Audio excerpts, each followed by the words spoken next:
আরে কাঁদিলে কি যাবে দুঃখ, আরে কাঁদিলে কি যাবে দুঃখ, না যাই না কইরাছি ভুল।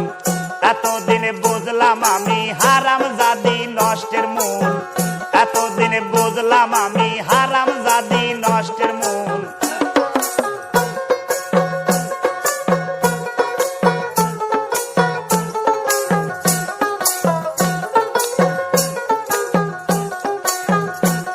আরে শখ করিয়া বিয়া কইরা বউ কইরা আনলাম ঘরে, ওরে আশা ছিল ভালো মন্দ খাওয়াইবে আমারে, খাওয়াইবে আমারে। এখন নিজে খাই উদর ভরে, নিজে খাই উদর ভরে, আমারে দায় পাতলা ঝোল। এতদিনে বুঝলাম আমি হারামজাদি নষ্টের মূল, এতদিনে